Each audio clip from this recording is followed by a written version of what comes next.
If you or a loved one has been on Depo Provera and has suffered from extreme side effects, if you haven't already seen something like this over the course of the past month, I must assure you that you will in the next few weeks, whether it's on radio, TV, here, because of some developments. So here are kind of the basic facts and the truths about the Depo Provera lawsuit, with an important ethical caveat. That is, I posted about this on another platform a couple weeks ago because one of my best friends is one of the ones handling these cases. And unfortunately, I was so overwhelmed with emails and messages from people who had experienced this very thing. And now I'm helping out that friend of mine. To be clear, he's the lead on it. He's a better litigator. He's also better looking. He's got better hair. He's smarter than me. I hate him, basically. But there's a couple things that you should know about these cases, which involve brain tumors or spine tumors, specifically ones called meningiomas. Called that because of where they grow. First, the sort of headline part. This is the one you're going to hear all the time, and you're probably going to freak out. Don't. But there's also some really important additional context here. Okay, so last year, around March of 2024, a study came out overseas showing that women who had taken the birth control, Depo Provera, which is essentially a synthetic hormone, a 3-month supply's worth that's injected into your body, were like 500% more likely to develop a brain tumor than those who hadn't taken it. Which you're understandably like, hold the phone. That is really deceiving. The chance of developing a brain tumor if you were not on Depo Provera is unbelievably low. So yes, over 5 times more likely is a crazy number, but it's still 5 times more likely than a very low number, which is still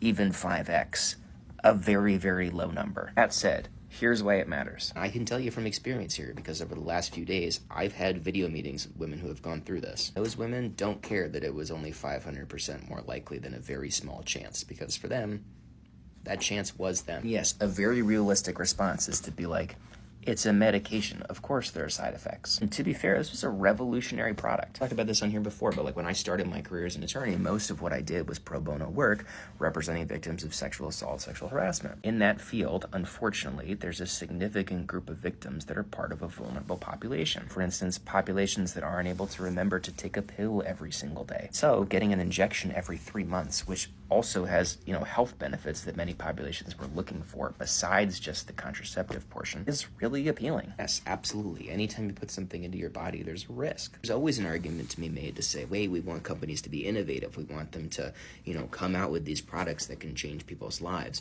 Are they supposed to sort of warn against every possible thing imaginable that could happen? It is important to remember when I tell you this, and that is around 2015, which is 10 years ago, Pfizer started warning about the possibility of these exact brain and spine tumors in Canada and Europe. They did not warn about them in the United States. I'll get into that in a second. Tumors have to have a very specific name in order to qualify for this specific suit, and that's a meningioma. Name like that because they grow around the meninges, essentially membrane layers that cover your brain and your spine. By and large, they're benign, meaning non-cancerous in like 90% of cases. However, there's only so much room up here. So when those meningiomas grow, they do things like push on other parts of your brain. So we've been seeing a lot of side effects, the most common of which, as you can probably guess, are headaches. There's weakness, there's fatigue, there's vision problems, there's hearing problems, difficulty speaking, cognitive issues with memory, concentration, anxiety, depression. And for a not insignificant number of people who have been diagnosed with this, which again, still very low probability,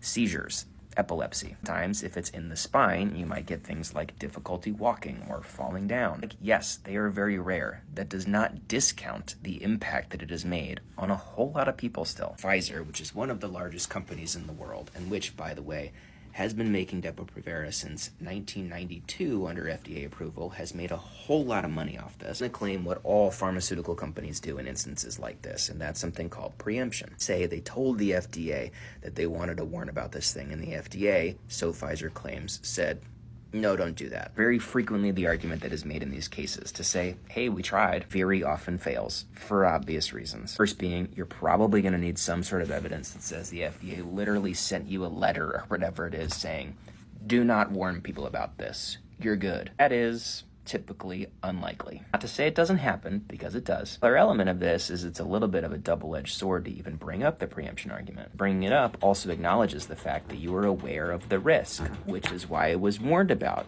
in Canada and Europe 10 years ago. The reason why, if you haven't already, you're going to start to see a lot of things on the television or radio, etc. A couple weeks ago, what's known as an MDL formed. MDL is a multi-district litigation. It's not a class action. That's important, and I'll explain why. MDL is essentially when you have a whole bunch of plaintiffs who have been hurt in some way, usually a similar way. Facts are not identical because all of these plaintiffs have different degrees to which they've experienced the side effects and injuries and damages. There's enough commonalities there that the system wants to say this is going to be a disaster if we attempt to litigate this in courts all around the country. They form this MDL, they decide where it's placed. This one is going to be placed in the Northern District of Florida. Litigate out a handful of cases from firms all throughout the country, essentially bellwether cases, to get an idea for what it looks like for every other case around the country. On how that goes, you typically get a defendant, in this case Pfizer, if they come to a conclusion at the end of that multi-district litigation in that Florida court that says, this is really bad. You need to do something about this, Pfizer. They basically go around to all the firms throughout the country that have plaintiffs,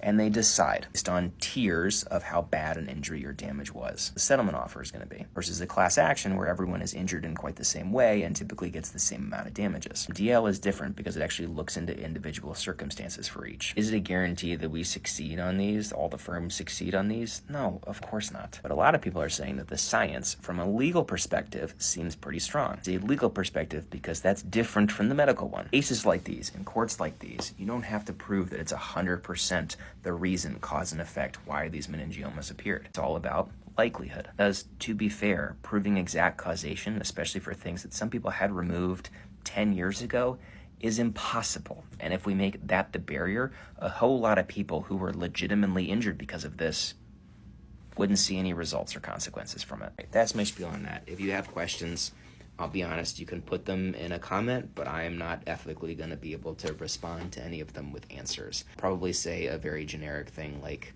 you should email or message if you want to talk more. You to decide whether or not you want to talk about it. Oh, that's my spiel. Takeaway, these things are still incredibly rare, even with the eye-popping numbers of 500%, still incredibly rare, yet they happen to a lot of people. People that they've happened to, some of them have had their entire courses of their lives changed because of it. Yes, this thing did a whole lot of good, but also it's pretty hard to look someone in the eye who's had their life changed because of it for the worse and say, it was such a low chance though. Can't you appreciate all the good it did for people? I promise you, they probably can, but that does not devalue what they went through, or in many cases, are still going through.